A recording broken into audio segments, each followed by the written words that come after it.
Next একটা example দেখব, equivalent weight of K2CR2O7। Actually K2CR2O7 কিন্তু KMnO4 মতো তিনটে ডিফারেন্ট মিডিয়ামে রিয়াকশান করে না, এটা জেনারেলি অ্যাসিডিক মিডিয়ামে রিয়াকশানটা করে। রিয়াকশানটা কি, K2CR2O7টা actually medium is initially 2K plus plus Cr2O7 2- ডিউসেট করে যায়।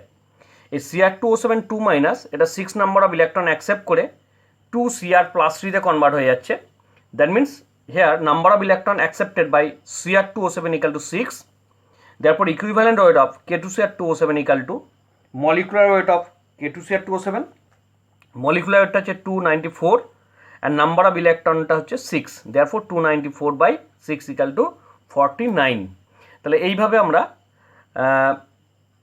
অক্সিডেন্ট রিডাক্টেন্টেরও কিন্তু ইকুইভ্যালেন্ট ওয়েটগুলোকে ক্যালকুলেট করতে পারি। আর একটা মেথড আছে, সেটা হচ্ছে নাম্বার অফ ইলেকট্রন ট্রান্সফার ছাড়াও সেটা হচ্ছে চেঞ্জ অফ অক্সিডেশন নাম্বার। এই চেঞ্জ অফ অক্সিডেশন নাম্বার মেথডটা আমরা রেডক্স প্রসেস যখন পড়বো বা রেডক্স চ্যাপ্টারটা যখন ডিটেলে স্টাডি করব, তখন এই ধরনের ইকুইভ্যালেন্ট ওয়েট ক্যালকুলেশনগুলো বা ইউজিং অক্সিডেশন নাম্বার মেথড আমরা তখন ক্যালকুলেশনগুলো করে নেব।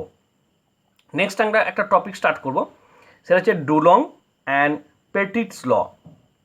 এই ডুলং অ্যান্ড পেটিটস লটা দিয়ে অ্যাকচুয়ালি আমরা atomic mass of any element calculate করতে পারি। Atomic mass of the any element বলতে কিছু এলিমেন্ট এখানে আমরা এক্সেপ্ট আছে, মানে এগুলোকে ক্যালকুলেট করা যায় না, সেটা হচ্ছে বোরন, কার্বন, সিলিকন আর বেরিলিয়াম। এইগুলো ছাড়া মোস্ট অফ দ্য যে এলিমেন্টগুলো আছে এদের কিন্তু আমরা অ্যাটমিক মাসটা ক্যালকুলেট করতে পারি। But by using Dulung petit ল আমরা যে অ্যাটমিক মাসগুলো ক্যালকুলেট করি এগুলো কিন্তু একটা অ্যাপ্রক্স ভ্যালু, এক্স্যাক্ট ভ্যালু কিন্তু এখান থেকে পাই না। বাট ডুলং পেটিট লটাকে ইউজ করে প্রথমে আমরা একটা অ্যাপ্রক্স ভ্যালু ক্যালকুলেট করতে পারবো, সেখান থেকে কিন্তু এক্স্যাক্ট ভ্যালুটাও পরে ক্যালকুলেট করা যায়। আমরা প্রবলেমগুলোতে সেখানে দেখাবো। আগে স্টেটমেন্টটা কি সেটা দেখে নেব। At ordinary temperature the atomic heat of all the solid element except boron, carbon, silicon and beryllium. এখানে কিন্তু একটু মাইন্ড রাখবে, অল দ্য সলিড এলিমেন্ট, কিন্তু লিকুইড বা গ্যাসের ক্ষেত্রে এই লটা অ্যাপ্লিকেবল হবে না। আর always same and numerically equal to 6.4 approximately. Actually এই অ্যাটমিক হিট যেটা আছে এই অ্যাটমিক হিটটা 6.4-এর সঙ্গে অ্যাপ্রক্সিমেটলি ইকুয়াল, এটা হচ্ছে অ্যাপ্রক্সিমেটলি এটা ইকুয়াল হয়ে যাচ্ছে। Therefore atomic heat equal to 6.4 and atomic heat equal to product of atomic mass into specific heat, atomic mass into specific heat. Therefore atomic mass equal to 6.4 specific heat. এই specific heat যে পার্টটা আছে, specific হিটটা যারা Bengali medium আছে এটা মনে রাখবে, এটা হচ্ছে আপেক্ষিক তাপ। তাহলে atomic mass equal to 6.4 specific heat. এই আপেক্ষিক তাপ দিয়ে আমরা ক্যালকুলেশনটা করতে হবে। এই স্পেসিফিক হিটটা গিভেন ডেটা দেওয়া থাকবে, এখান থেকে আমরা অ্যাটমিক মাসটাকে ক্যালকুলেট করে নিতে পারবো। একটা প্রবলেম আমরা দেখব, ফিজিক্সে তোমরা স্পেসিফিক হিট কিন্তু পড়েছো, এখান থেকে ওই ডেফিনেশনটা একটু দেখে নিও। প্রবলেম দেখবে এবারে, এই ধরনের ডুলং পেটেড ল ইউজ করে যে প্রবলেমগুলো হয়। The equivalent weight of A solid element is 17.8 and its specific heat is 0.124 calorie Kelvin inverse gram inverse. Find the valency and correct atomic mass. Specific হিটটা দিয়ে দিয়েছে, ইকুইভ্যালেন্ট ওয়েট দিয়ে দিয়েছে, কারেক্ট অ্যাটমিক মাসটা ক্যালকুলেট করতে বলেছে। দেখো Dulong Petit law wise atomic mass equal to 6.4 specific heat. তাহলে atomic mass equal to 6.4 specific হিটটা বসিয়ে দিলাম। স্পেসিফিক হিটটা কত? 0.124। তাহলে 6.4 0.124, তাহলে এখানে 51.6 চলে আসছে অ্যাটমিক মাস। বাট এই অ্যাটমিক মাসটা কিন্তু অ্যাপ্রক্স ডেটা, এটা কিন্তু এক্সাক্ট ডেটা নয়। এবার দেখো ভ্যালেন্সি ইকুয়াল টু কী পারি? Valency equal to atomic mass by equivalent weight. এই ফর্মুলাটা আমরা এখানে ইউজ করেছি, সেটা হচ্ছে V equal to A/E। Valency equal to atomic mass by equivalent weight. এখানে ইকুইভ্যালেন্ট ওয়েটটা কিন্তু এক্সাক্ট ডেটা 17.8, এটা কিন্তু প্রপার ডেটা দিয়ে দিয়েছে। বাট এখান থেকে যে অ্যাটমিক মাসটা বার করেছি সেটা কিন্তু অ্যাপ্রক্স ডেটা। এই অ্যাপ্রক্স অ্যাটমিক মাসটাকে আমরা ইকুইভ্যালেন্ট ওয়েটে ডিভাইড করলে 3 চলে আসছে। এক্স্যাক্টলি এই ভ্যালুটা কিন্তু 3 চলে আসবে না। এক্স্যাক্টলি যদি আমরা এই ভ্যালুটাকে ক্যালকুলেট করি, 51.6কে অ্যাকচুয়ালি 17.8 যদি ডিভাইড করি এই ভ্যালুটা ওই 2.89-এর কাছাকাছি দেখবে আসবে, 2.89 বা 2.9-এর কাছাকাছি চলে আসবে।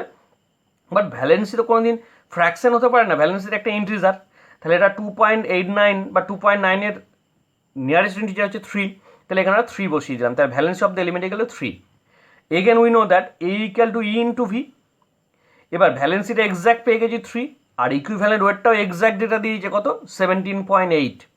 তাহলে 17.8কে 3 দিয়ে মাল্টিপ্লাই করলে চলে আসছে 53.4। এই 53.4 যেটা পেলাম সেটা হচ্ছে exact atomic mass of the element. তাহলে আমরা কিছুই করলাম না, অ্যাটমিক মাসটা ফার্স্ট অ্যাপ্রক্স বার করলাম, অ্যাটমিক মাসটা ইউজ করে আমরা এক্স্যাক্ট ভ্যালেন্সিটা ক্যালকুলেট করে নিলাম, ভ্যালেন্সিটা যেটা পেয়ে গেছি তার সঙ্গে আমরা কারেক্ট বা এক্স্যাক্ট অ্যাটমিক ইকুইভ্যালেন্ট ওয়েটটাকে মাল্টিপ্লাই করে দিয়ে আমরা ওই এলিমেন্টটার এক্স্যাক্ট অ্যাটমিক মাসটাকে ক্যালকুলেট করে দিচ্ছি। পরের প্রবলেম আমরা যেটা দেখব সেটা হচ্ছে specific heat of magnesium is 0.262 and MgCl2 contain 25.5% by weight of magnesium.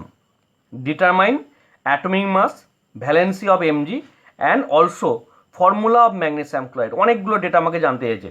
First of all atomic mass জানতে চেয়েছে, ভ্যালেন্সি অফ ম্যাগনেসিয়াম জানতে চেয়েছে, অ্যাজ ওয়েল অ্যাজ ম্যাগনেসিয়াম ক্লোরাইডের ফর্মুলাটা জানতে চেয়েছে। যদিও ম্যাগনেসিয়াম ক্লোরাইডের ফর্মুলাটা আমরা লিখে দিয়েছি, এখানে এটা লেখা উচিত ছিল না, এখানে ম্যাগনেসিয়াম ক্লোরাইড ইন ওয়ার্ডে লেখা উচিত ছিল প্রবলেমটাতে। ঠিক আছে, ওটা বাদ দেও, আমরা প্রবলেমটাতে আসি এবারে। অ্যাকচুয়ালি দেখো 6.4 বাই স্পেসিফিক হিট করলেই ম্যাগনেসিয়ামের অ্যাপ্রক্স অ্যাটমিক ওয়েট চলে আসবে। তাহলে approx atomic weight equal to 6.4 by specific heat, specific heat হচ্ছে 0.262, তাহলে 0.262 ডিভাইড করলে 24.42, এটা অ্যাকচুয়ালি আমার approx data, approx atomic mass চলে এলো। এবার দেখো এই যে ডেটা দিয়েছে magnesium chloride content 25.5% by weight of magnesium, এখান থেকে দেখো ম্যাগনেসিয়ামের ইকুইভ্যালেন্ট ওয়েটটা আমরা ক্যালকুলেট করতে পারবো। কী করে?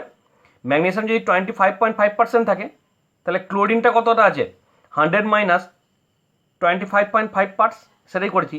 Amount of magnesium equal to 25.5 parts, amount of chlorine কত 74.5 পার্টস, এটা 100 থেকে ডিডাক্ট করে দিলেই এটা চলে আসছে।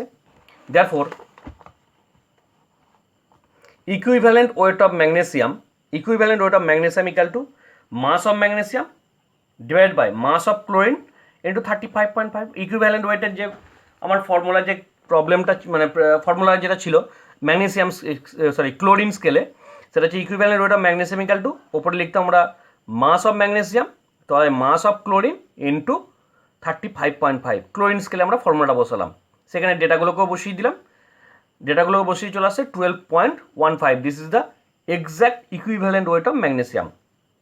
Next we know that V equal to A by E, এই যে E equal to A by V, therefore V equal to A by E. A is the approx atomic mass, V is আর E is the exact equivalent weight. এখান থেকে 2.009, that means valency of magnesium equal to 2, এটা কিন্তু exact data চলে এলো ইন্টিজারটাকে আমরা count করে। তাহলে ভ্যালেন্সি অফ ম্যাগনেসিয়াম যদি 2 চলে আসে তাহলে মলিকুলার ফর্মুলায় MgCl2, এখানে আমরা MgCl2 বসিয়ে দিলাম। Again E equal to A by V, তাহলে E equal to A by V যদি চলে আসে তাহলে A equal to E into V, এখানে ই এর জায়গায় এক্স্যাক্ট ইকুইভ্যালেন্ট ওয়েট বসাচ্ছি, ভি এর জায়গায় ভ্যালেন্সিটা এক্স্যাক্ট ভ্যালেন্সি বসিয়ে দিচ্ছি। তাহলে ইকুইভ্যালেন্ট ওয়েটটাকে ভ্যালেন্সি দিয়ে মাল্টিপ্লাই করলেই এখানে যেটা চলে আসছে সেটা হচ্ছে এক্স্যাক্ট অ্যাটমিক মাস 24.3। এই ধরনের প্রবলেম কিন্তু দেয় ডুলং পেটেড ল ইউজ করে, বোর্ডে খুব একটা প্রবলেম দেয় না, এই ধরনের প্রবলেমগুলো এমসিকিউ এক্সামেই তোমাদের বেশি আসে।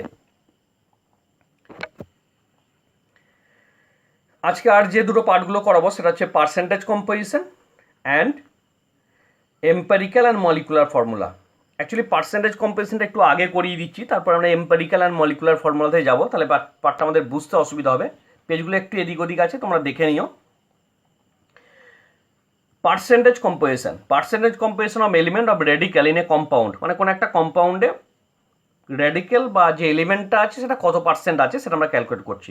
Equal to mass of the element of radical in 1 gram moles divide by gram molecular mass of the compound into 100। Actually particular element বা রেডিক্যালটা পার মোলে কত গ্রাম আছে divide by gram molecular mass of the compound into 100। এই data করলে আমরা কি হচ্ছে ওই পার্টিকুলার এলিমেন্টটার পার্সেন্টেজটা ওই কতটা আছে সেটা আমরা ক্যালকুলেট করতে পারছি। বা ওপরে তোমরা এলিমেন্ট মানে যে র্যাডিক্যালটা আছে তার ফর্মুলা মাসটা লিখতে পারো, তলায় তার মলিকুলার ওয়েটটা লিখে দিতে পারো, ইন্টু 100 দিয়ে মাল্টিপ্লাই করলে একই জিনিসই আসবে। একটা প্রবলেমে আসি, তাহলে ওপরটা কী করবো, ওপরটা হচ্ছে যে পার্টিকুলার এলিমেন্ট বা র্যাডিক্যালটা বলেছে, এলিমেন্ট হলে তার অ্যাটমিক ওয়েটটা, র্যাডিক্যাল হলে তার ফর্মুলা মাসটা, তলায় মলিকুলার ওয়েট ইন্টু 100। বা এরকম যেমন লিখছো এইভাবেও তোমরা লিখতে পারো, মাস অফ দ্য এলিমেন্ট আর radical in 1 gram moles, gram molecular mass of the compound into 100। যে কোনো একটা হয়ে করলেই প্রবলেমটা করা যাবে। এই ধরনের প্রবলেম তোমরা আগের ক্লাসেও করেছো, মানে ক্লাস 10এও তোমরা এই ধরনের প্রবলেমগুলো দেখেছো। প্রবলেমে আসি এবারে, what is the percentage of CO3 2- in calcium carbonate. Calcium carbonate কম্পাউন্ডটাতে CO3 2- কত পার্সেন্ট আছে সেটা আমাকে ক্যালকুলেট করতে হবে। প্রবলেমটা কীভাবে সলভ করবো দেখো, ফার্স্ট আমরা মলিকুলার ওয়েট অফ ক্যালসিয়াম কার্বনেটটা ক্যালকুলেট করে নেবো। মলিকুলার অফ ক্যালসিয়াম কার্বনেট দেখো 100 আসবে, ফর্মুলা মাস অফ CO3 2- এটা চলে আসবে 60, formula mass of CO3 2 60। Therefore percentage of CO3 2- equal to mass of CO3 2- মানে 60 divide by total molecular weight 100 into 100, 100 কেটে গেলে এটা চলে আসছে অ্যাজ ডাইরেক্ট 60 চলে আসছে। Therefore percentage of CO3 2- in calcium carbonate equal to 60%। Next problem যেটা দেখবো সেটা হচ্ছে what is the percentage of P2O5 in CA3PO4 CA3PO4 কম্পাউন্ডে P2O5 এর পার্সেন্টেজ কত। দেখো P2O5 কম্পাউন্ডটা এর মধ্যে নেই, তাহলে CA3PO4 একটু আমরা মানে ব্যালেন্স একটু সাজিয়ে যদি লিখি বা একটু অ্যারেঞ্জ করে যদি লিখি, তাকে এরকম লেখা যায় 3CaO.P2O5, এইভাবে দেখো লেখাই যায়, কারণ এখানে P2O8 চলে আসছে, O8টাকে এইভাবে লিখলাম, এখানে 5 লিখে দিলাম, তাহলে অক্সিজেনটা এখানে 3 দিয়ে দিলাম, আর আগে যেহেতু এখানে একটা 3 যেহেতু আছে তাহলে 3CaO.P2O5, দেখো নাম্বার অফ অ্যাটমগুলো সেমই আছে, তাহলে এইভাবে আমি এটাকে অ্যারেঞ্জ করতেই পারি। Das molecular mass of P2O5, এই P2O5 মলিকুলার মাসটা কত, ফসফরাসের অ্যাটমিক ওয়েট হচ্ছে 31, তাহলে 31 ইন্টু 2 প্লাস অক্সিজেন হচ্ছে 5 ইন্টু 16, দেয়ারফোর 142 এটা চলে আসছে। তোমরা কিন্তু প্রত্যেকটা এলিমেন্টের অ্যাটমিক মাসগুলো কিন্তু একটু ভালো করে দেখে রাখবে, মানে আপ টু আমি যতগুলো তোমাদের খাতায় লিখেছি সেগুলো কিন্তু ভালো করে দেখে রাখবে, কারণ অ্যাটমিক মাসগুলো ক্লাস 11-এ ম্যাথমেটিক্যাল প্রবলেম যখন দেবে তখন কিন্তু অ্যাটমিক মাসগুলো ওরা দেবে না, তাহলে অ্যাটমিক মাসগুলো তোমাদের না জানলে কিন্তু এই ধরনের প্রবলেমগুলো করতে পারবে না। দেয়ারফর মলিকুলার মাস আর মলিকুলার ওয়েট অফ CA3PO4 এর টোটাল মলিকুলার মাসটা ক্যালকুলেট করলাম। ক্যালসিয়াম হচ্ছে 40, তাহলে 3 ইন্টু 40 ইকাল টু 120, প্লাস ফসফরাসের 31, বাইরে যেহেতু ব্র্যাকেটের বাইরে যেহেতু 2 আছে তাহলে 31 2 ইকাল টু 62, আর এখানে 4 into 16 equal to 64, 64 into 2 into মানে 128, তাহলে এটা 310। তোমরা এটা নিজেরা ক্যালকুলেট করো, এই ধরনের ক্যালকুলেশনগুলো আমার এখান থেকে দেখার দরকার নেই। Therefore percentage of P2O5 equal to, তাহলে P2O5 এর মলিকুলার মাসটা এলাম 142 divide by total molecular mass 310 into 100, that means এটা চলে আসছে 45.8। Next problem,